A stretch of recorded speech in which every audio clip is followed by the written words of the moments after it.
avec le feu, donc on est heureux de vivre tous ensemble ce culte et de prendre ce temps. Et voilà, je ne vais pas m'éloigner de tout ce qu'on a vécu depuis les débuts du culte jusqu'à présent. Un peu comme Tony l'a rappelé, euh, mon message encore ce matin, c'est juste vous partager encore une bonne nouvelle, mais pas n'importe laquelle. C'est une bonne nouvelle pour la vie. Et comme Tony l'a dit, Christ nous invite encore à nous rappeler, jour après jour, de cette bonne nouvelle, cette vérité essentielle. Et donc je nous encourage donc aujourd'hui à laisser les vérités de l'Évangile encore influencer jour après jour notre vie. Et donc pour partager ça, je serai dans un texte qu'on a vu au feu au premier semestre, dans l'épître de Paul aux Éphésiens, une très belle lettre. On sera donc au chapitre 2. Mais avant ça, avant de lire, je vous propose quelques mots de contexte. Et donc, on se retrouve dans les livres des Actes, normalement Acte 20. On ne va pas lire, mais juste dans Acte 20, il y a Paul qui va faire une rencontre à Milet avec les responsables de l'église d'Éphèse. Et les responsables de l'église d'Éphèse vont lui dire qu'il y a des faux docteurs qui tentent de faire école dans l'église d'Éphèse, qui tentent d'enseigner autre chose que la vérité, que cet bon évangile qui nous porte toute notre vie. Et donc c'est par la suite que Paul va écrire cette lettre pour rappeler encore, c'est quoi cet évangile? C'est quoi ce message central de la Bible? Et Paul est pédagogue, il va prendre 3 premiers chapitres où il va expliquer théoriquement ce que c'est. Et par la suite, pratiquement, c'est un message qui nous change. Et c'est de la même manière donc que je nous encourage à laisser cet évangile encore influencer nos vies jour après jour. Bref, on va prendre dans quelques temps pour lire le texte. Pour vous, vous étiez morts par vos fautes et par vos péchés, dans lesquels vous marchiez autrefois, selon le cours de ce monde, selon le prince de la puissance de l'air, cet esprit qui agit maintenant dans les fils de la rébellion. Nous tous aussi, nous étions de leur nombre, et nous nous conduisions autrefois selon nos convoitises charnelles, nous exécutions les volontés de notre chair et de nos pensées, et nous étions par nature des enfants de la colère, comme les autres. Mais Dieu est riche en miséricorde, et à cause du grand amour dont il nous a aimés, nous qui étions morts par nos fautes, il nous a rendus à la vie avec le Christ. C'est par grâce que vous êtes sauvés.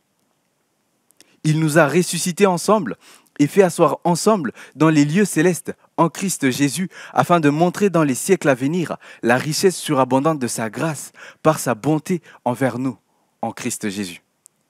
C'est par grâce en effet que vous êtes sauvés, par le moyen de la foi, et cela ne vient pas de vous, c'est le don de Dieu. Ce n'est point par les œuvres, afin que personne ne se glorifie, car nous sommes son ouvrage.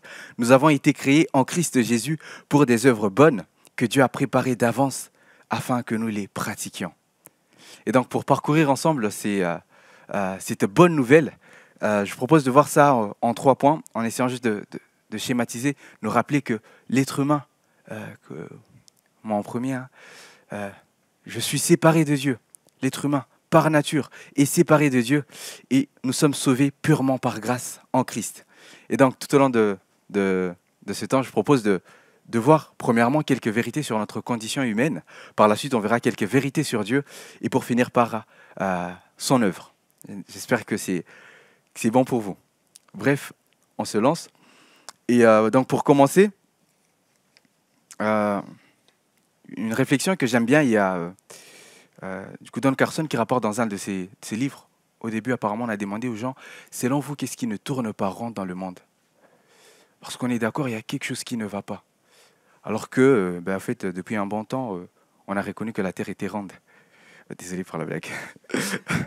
Mais oui, mais qu'est-ce qui ne tourne pas rond dans ce monde? Et souvent, la tendance, c'est de chercher, au fait, à l'extérieur de nous, auprès des autres. Et j'aimerais vous partager, au fait, justement, comment un des journalistes a répondu à la question. Cher messieurs, moi, sincèrement vôtre, Chesterton. Il est en train de dire que le mal est en lui. Que par nature, au fait, il est aussi pécheur. Et c'est le même constat que Paul est en train de dire aux Éphésiens. Vous êtes tous pécheurs, moi aussi. Bah, il se compte aussi, nous tous aussi, au fait, nous étions de leur nombre. On participait au mal qu'il y a dans ce monde. Et on est tous concernés. Et Paul fait un constat qui est très sévère. Non simplement, il nous dit quelle était notre condition, mais il nous dit aussi la conséquence de notre condition. On était morts, insensibles à la perfection de Dieu. Chacun d'entre nous avait une imperfection. Enfin, moi, le premier.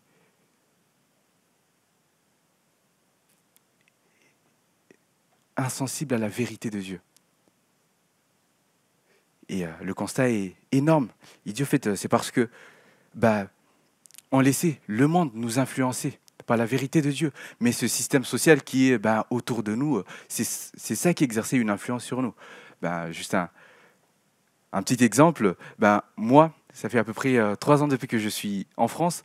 Et parfois, quand je discute avec mes amis, ils me disent oui, Vital, tu as changé dans ta manière de t'exprimer. Et finalement, c'est le système social que j'ai connu ici exerce une influence sur moi. Et parfois, je me laisse aussi influencer par tout ce système social. Et parfois, au fait, ça tend à nous définir. Et Paul dit, au fait, on participe à ce mal. Il nous rappelle aussi que, au fait, la vie ici sur Terre n'est pas que physique, mais elle est spirituelle. Et il y a un être qui exerce une influence ici, juste pour nous maintenir en rébellion contre Dieu. Et on laissait, du coup, le diable exercer cette influence sur nous. Et comme on l'a chanté encore tout à l'heure, notre espérance, c'est qu'un jour, il sera vaincu. Bref. Et après, il dit aussi notre chair. Notre chair, on a des désirs en soi qui sont bons. On a besoin de manger, de dormir. Et c'est bon en soi, sauf que c'est perverti. Et c'est là que juste manger, parfois, ça sera la gourmandise. Ou le repos, ça sera la paresse. Ou parfois, on travaille trop qu'on oublie de nous reposer. Bref, sur chacun de ces aspects, on était tous pécheurs et séparés de Dieu. Et le constat est énorme parce qu'il dit, au fait, on était voués à la colère de Dieu. Voués à la colère de Dieu. Et dans Romains 6, 23, donc, c'est dit, en fait, car le salaire du péché, le fait d'avoir le mal en nous, en fait, ce salaire, c'est juste la mort. Cette séparation éternelle d'avec Dieu. Et ce qui m'amène directement donc voilà, après ce constat, on dirait Paul nous plonge un peu dans l'obscurité le soir, comme ça on pourra ensemble bien admirer les feux d'artifice. Et juste avant, je vous propose donc de voir donc quelques vérités sur Dieu, quelques vérités sur Dieu. Et les termes que Paul va utiliser ici pour parler de Dieu, c'est des termes au fait qui reviennent dans l'Ancien Testament. Et je prends juste ce passage dans Exode 34, verset 6. Il va dire « L'Éternel passa devant lui et s'écria « L'Éternel est un Dieu de grâce et de compassion, lent à la colère, riche en bonté et en vérité. » Et dépendamment de la terminologie, on voit justement cette idée de colère, cette idée de grâce, de compassion ou de miséricorde, de bonté. Et bref, c'est un peu les quelques vérités encore que j'aimerais partager ensemble ce soir et nous encourager à les laisser nous influencer jour après jour. Je ne sais pas justement ce que vous pensez de Dieu ou comment vous pensez de Dieu. Mais mon encouragement encore ce soir, c'est de voir qui est ce Dieu, comment la Bible nous présente Dieu. Et parlant justement de sa colère, on l'a chanté tout à l'heure et Ben l'a lu dans Ésaïe. La Bible dit que Dieu est saint, saint, saint. Il est 3 fois saint. Mais comment serait ce monde s'il était indifférent au mal qui est en nous? Est-ce qu'il serait finalement saint? Et juste cette colère, c'est sa juste réaction face au mal. Dieu ne tolère pas le mal. Je ne sais pas dans nos vies si on a tendance justement à relativiser ou à tolérer certains péchés. N'oublions pas que notre Dieu ne tolère pas le mal. Ensuite, Paul va dire que Dieu est riche en miséricorde, que Dieu, en fait, il a cette capacité de solidarité avec ceux qui souffrent, que Dieu, il compatit, il a cette compassion quand on ne va pas bien, quand il y a ce mal, quand Il veut aussi compatir. En même temps, il nous aime. C'est l'amour fou, l'amour qui donne, l'amour même qui est prêt à se donner soi-même. Oh, combien moi j'ai du mal à aimer. Que Dieu est bon. Il nous veut tout le temps du bien. Voici notre Dieu. Il nous veut du bien. Que Dieu est riche en grâce. En fait, il nous fait des cadeaux qu'on n'a pas mérités. Juste comme ça, voilà. On n'a rien fait. Bref, l'être humain est pécheur, il a raté l'objectif, destiné à la mort. Mais Dieu, le seul juge, est miséricordieux, riche en amour, en bonté et en grâce. Et c'est totalement l'inverse de chacun d'entre nous. Et justement, par la suite, pour la dernière partie, on va voir maintenant l'œuvre de Dieu. Finalement, comment Dieu va concilier sa justice, sa sainteté et son amour, sa miséricorde, sa bonté, sa grâce. Donc, on va voir ensemble pour cheminer progressivement vers la fin l'œuvre de Dieu.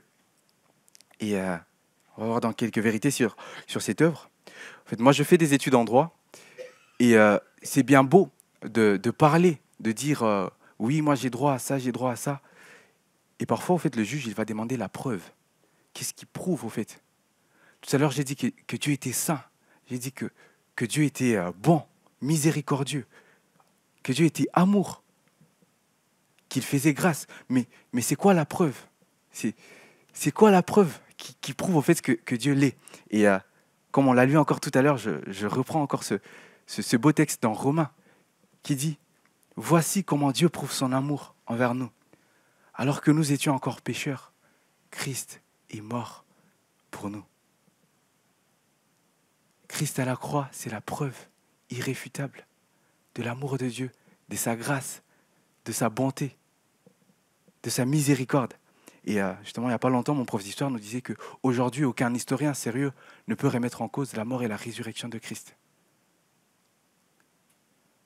Peut-être vous pouvez douter, je ne sais pas de quoi, mais il y a une preuve irréfutable de qui est Dieu.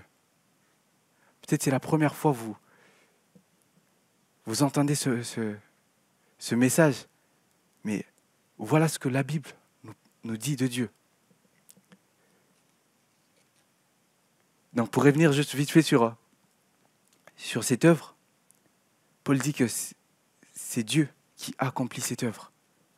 On est sauvé purement par grâce. Et on voit les références. Est-ce que Dieu, justement, il a fait ce qu'il nous a unis à Christ? Et c'est Christ qui paye pour nos fautes, pour nos péchés. Et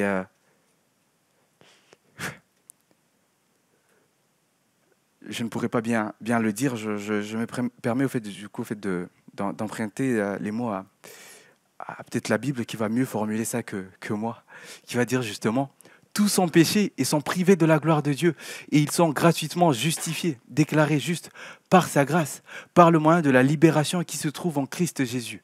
C'est lui que Dieu a destiné à être, par son sang, une victime expiatoire pour ceux qui croiraient. Il démontre ainsi sa justice, puisqu'il avait laissé impuni le péché commis auparavant, à l'époque de sa patience. » C'est encore un texte qui nous rappelle que Christ est la preuve de la justice de Dieu. Et finalement, cette conséquence de notre péché, au fait, cette mort qu'on devait mériter, c'est Christ qui l'a subi à notre place. Et aujourd'hui, au fait, nous, on a la vie. Et c'est la vie éternelle. C'est trop bien. Ésaïe encore le formule encore autrement, il va dire au fait, mais lui, il était blessé à cause de nos transgressions, brisé à cause de nos fautes. La punition qui nous donne la paix est tombée sur lui, et c'est par ses blessures que nous sommes guéris.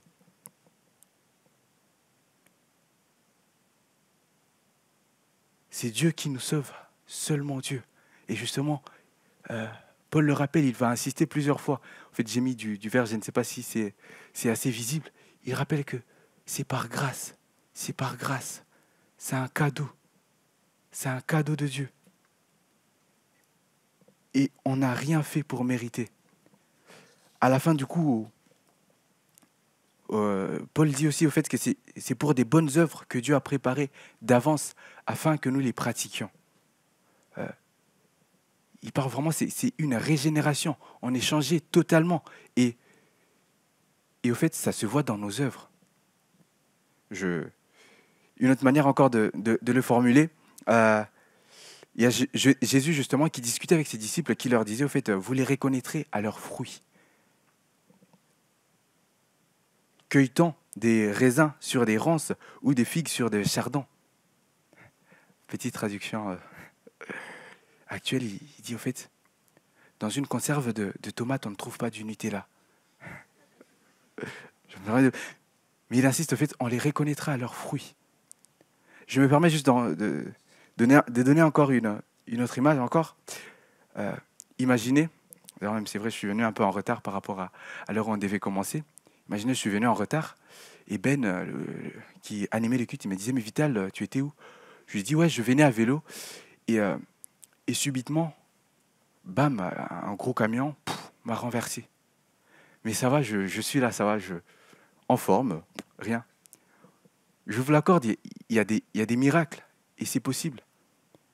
Mais vous dites, mais non, Vital, il ment, avec cette collision, il ne peut pas rester tel quel, sans rien. Et ici, ce n'est pas un camion qu'on a rencontré au fait. C'est ce Dieu juste. C'est ce Dieu amour, miséricordieux.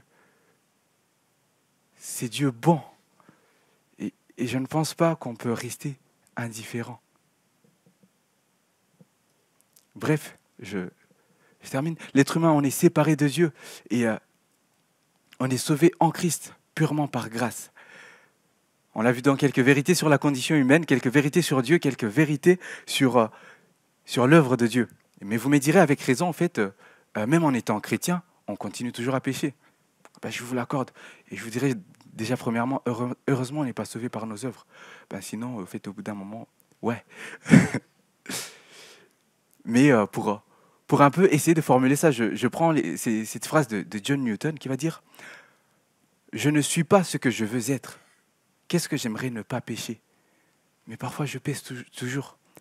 Je ne suis pas ce que je dois être par rapport aux exigences de Dieu.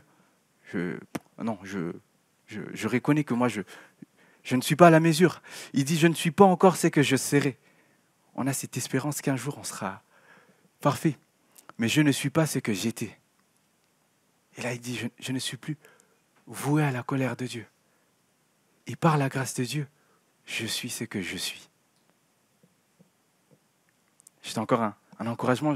Je vais essayer encore de formuler encore l'ensemble, encore autrement.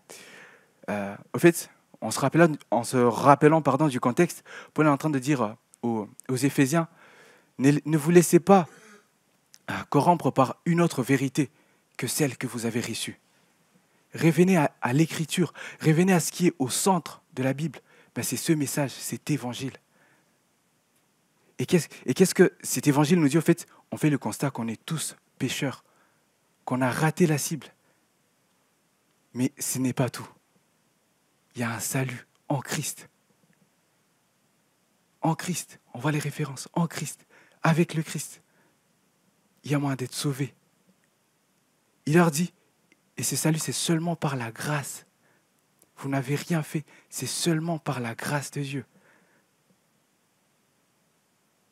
Et il poursuit, il dit, au fait, c'est par le moyen de la foi.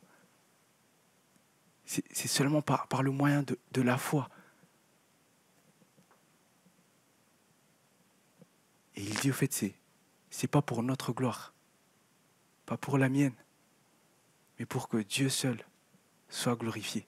Et même les œuvres qu'on est amené à faire, c'est pour la gloire de Dieu. Bref, je me permets donc de faire juste une petite conclusion avec cette illustration de Emmanuel Vitria. Je ne sais pas si vous le connaissez ou si vous avez déjà entendu parler de cette histoire. Et donc, Emmanuel Vitria, c'est un homme, il est né en 1920, si je ne me trompe pas, vous pouvez vous renseigner sur Internet. Et il est né avec une malformation cardiaque. En d'autres termes, son cœur pouvait cesser de battre à n'importe quel moment. Il y avait une épée de Damoclès sur sa tête. Et Et il a vécu avec cette peur de devoir juste mourir. Il tousse un peu. Mais il avait tellement peur. Et on lui propose, quelques années plus tard, vu qu'à cette époque, la médecine n'était pas encore avancée, quelques années plus tard, on lui propose au fait une transplantation cardiaque. Ah oui, il était le premier à dire, bah oui, oui, je veux bien si on peut me débarrasser de ça. Et donc en 1968, il va subir une transplantation cardiaque. Et après ce moment-là, ça va bien se passer. Il sera hyper connu. Il va faire justement les tours des journaux, il va faire la publicité de la transplantation cardiaque. Et on dira aux gens, c'est possible, vous pouvez faire la transplantation cardiaque, on peut vous changer de cœur. Et voilà la preuve. Ben, c'est Emmanuel Vitria. Que vous me voyez venir, sauf que dans cette histoire, au fait, on a oublié au fait que pour qu'il ait un nouveau cœur, au fait, il a bénéficié du cœur de quelqu'un d'autre. Et c'était le cœur au fait d'un militaire pardon, qui est mort à Carpiagne, si je prononce bien. De la même manière, juste mon encouragement ce soir, pardon, ce matin, ben oui, en fait j'ai répété hier soir, mais mon encouragement encore ce matin, c'est de laisser cette seule évangile vous influencer jour après jour, de ne pas rester centré sur autre chose, de ne pas vous faire votre publicité au fait, mais de se rappeler au fait qu'on est au bénéfice de la mort du seul juste. Et donc quelques aspects pratiques juste pour laisser vraiment cette vérité, cet évangile encore nous influencer jour après jour. Je nous encourage vraiment à nous prêcher l'évangile, à nous rappeler que c'est la seule vérité qu'on a besoin d'entendre. Juste, le matin, on se dit, il n'y a pas plus important, la seule vérité, c'est que Christ est mort pour tes péchés.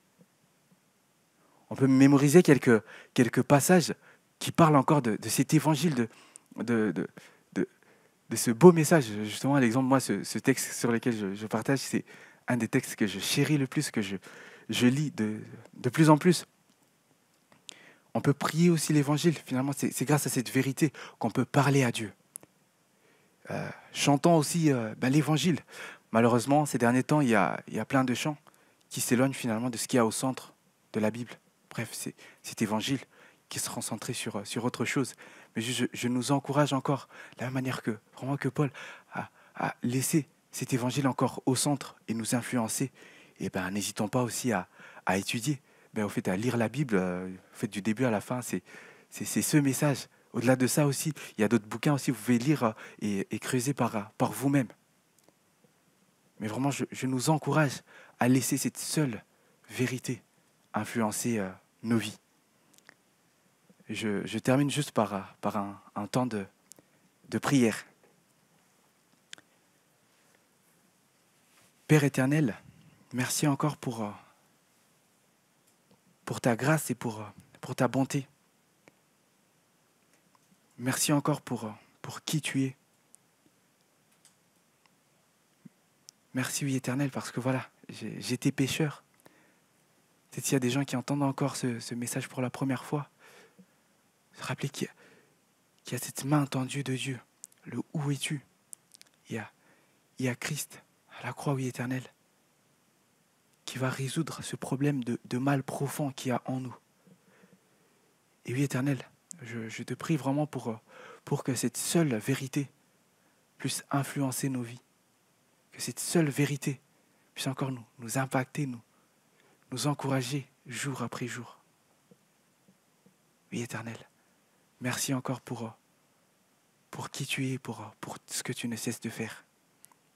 Louange et honneur te reviennent à toi et à toi seul, Père Céleste. Amen.